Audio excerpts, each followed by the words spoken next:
यशोदा दधि भाजन कर रहे हैं, बाल कृष्ण का चिंतन, भगवान की आंख खुल गई। देखे अरे मेरी माँ मेरे कारण परेशान है, श्रमित हो रही है। भगवान जाके मथानी पकड़ लिए, माँ मुझे बड़ी भूख लगी है। देख लाला तेरे लिए मक्खन निकाल रहे हैं, बस 5 मिनट की बात है। नहीं मैया मुझे बड़ी भूख लगी है।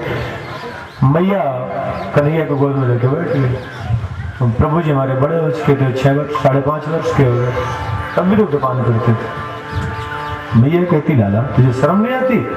बोले मैया क्या बताऊं, मेरा पेट ही नहीं भरता। दुग्ध पान कर रहे थे, तब तक मैया की दृष्टि कृष्ण से हट के चली गई दूध की मटकी में, जहां दूध पक रहा था। जैसे उधर दृष्टि गई, चली गई इसको बचाने।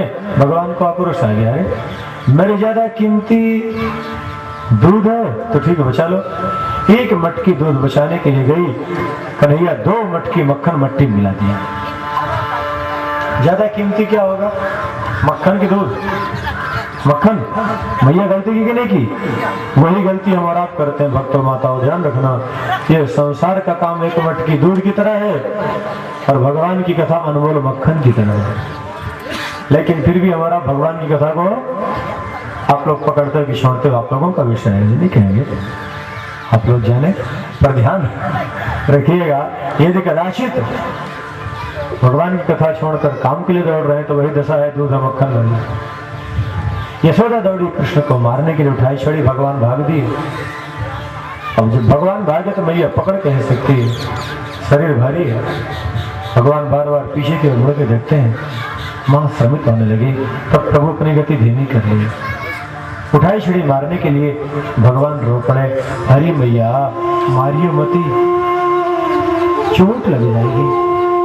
मैया सोचती है एक ही एक है, कहीं चोट लग गई, डर गया तो क्या करूंगी? इसको मारूंगी लेकिन बांधूंगी जरूर, पूरे घर की रस्सी लगा दी। भगवान बंधन में नहीं आए, 2 अंगुल रस्सी छोटी पड़ गई।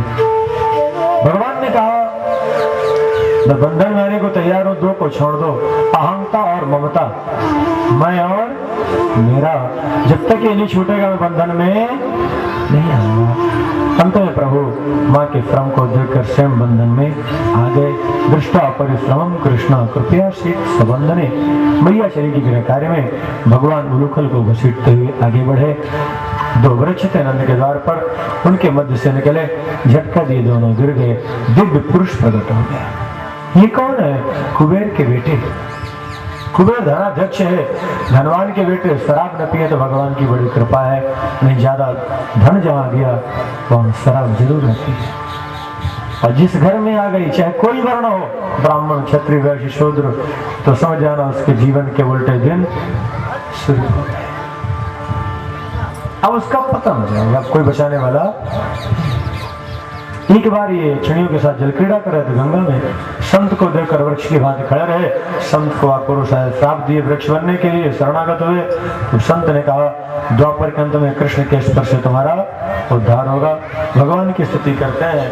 इसके बाद नंद बाबा आए, भगवान का बंधन खोलते हैं। प्रभु वत्स चारण की लीला करते हैं।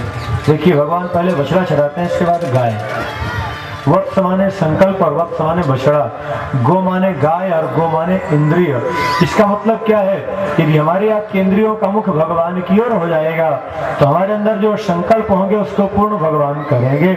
इसलिए भगवान पहले बछड़ा चढ़ाते हैं। हाँ, बस 10 मिनट में गिरिराज जी प्रसंग कह के वाणी को विराम देंगे। कलयुग में 2 प्रत्यक्ष हैं, गंगा और गोवर्धन। तो चलो गिरिराज जी के प्रसंग के आप लोगों को सुनाते हैं। वत्सचारण लीला के माध्यम से प्रभु राक्षसों का उद्धार किए हैं, ब्रह्मा के मोह की निवृत्ति। 1 वर्ष के लिए ग्वाल बाल बछड़े बनकर भगवान अपनी जीवा से वृक्ष के रज को चाटे हैं और अंत में ब्रह्मा का ज्ञान दूर हुआ, शरणागत हुए। भगवान जब गोचारण की लीला किए, राक्षसों का उद्धार, कालीनाग का मनमर्दन।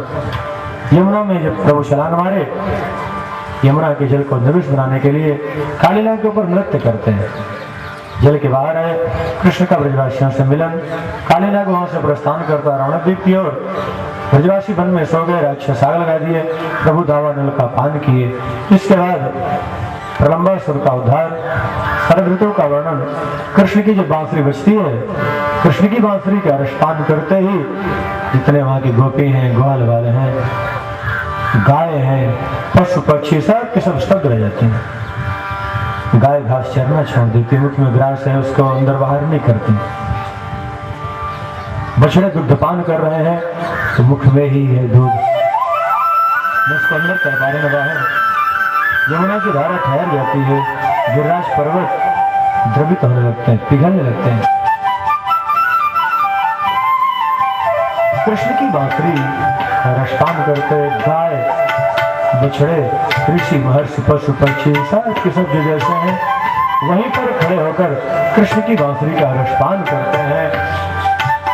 लेकिन कृष्ण की बांसुरी से 3 मोहित नहीं हुए हैं, बाकी प्रलोक की मोहित हो जाता था।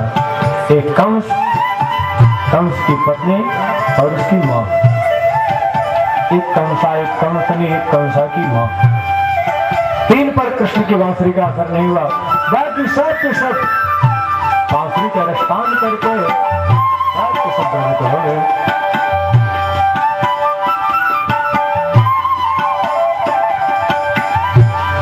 कन्हैया की बांसुरी कैसी है? आप लोग बांसुरी का रसपान कर ही रहे हो। जब एक कृष्ण भक्त बांसुरी बजा रहा है, इतना आनंद आ रहा है तो जिस समय हमारे प्रभु कृष्ण उस बांसुरी को टेरते रहे होंगे, उस समय क्या रस की वर्षा न होती रही होगी। ये हो सके इस रस का रसपान करो। गीत का प्रसंग कहा गया है। भगवान कृष्ण चीरहरण का प्रसंग किए, गोपियों के ज्ञान को दूर किए हैं। मथुरा के 14 लोग यज्ञ कर रहे थे, भगवान गोशान के लिए गए। ग्वाल वाल कहते कन्हैया बड़ी भूख लगी है। भगवान ने कहा जाओ मांग लाओ। आचार्य लोग डांट के भगा दिए। ये पत्नियों से जब कहते हैं वो प्रसाद लेकर के आती हैं। ब्राह्मण देवताओं को पता लगा, बड़ी गिलानी हुई, अंत में अपने आप को धिक्कारते हैं। अब गिरिराज पूजन, गोवर्धन की पूजा कैसे होती है, गोवर्धन पूजा का महत्व क्या है, वो आप लोग सुने। एक बात ध्यान रखना भक्तों, किसी को परीक्षण करना है, परीक्षा लेनी है। आपको जो चाहिए, आपके संतान नहीं है या समस्या है, ज्ञान चाहिए, कुछ भी चाहिए, तो आप गिरिराज जी की शरण में जाओ। एक प्रदक्षिणा करो और प्रार्थना करके आओ, संकल्प करके कि यदि आप ये मनोकामना पूर्ण करोगे तो मैं दंडवती परिक्रमा लगाऊंगा या लगाऊंगी। तो देखो 1 साल के अंदर इच्छा की पूर्ति होती कि नहीं। और वहां गिरिराज जी के शरण में आज लाखों लोग मिलेंगे आपको। लेट लेट के 21 किलोमीटर परिक्रमा है, दंडवती लगाते लोग लेट लेट करके। एक भक्त जो कल यहाँ के नृत्य कर रहा था, वो पटका डाले तिरछा हाथ करके, अभी दंडवती लगा के आए गिरिराज जी की। 9 दिन में पूरी दंडवती लगाया है अकेला। हमने कहा चल अच्छी बात है, कन्हैया की बड़ी कृपा है तेरे ऊपर। लोग वैसे नहीं लगा पाते हैं, दंडवती लगा लिया तो बड़ी कृपा है।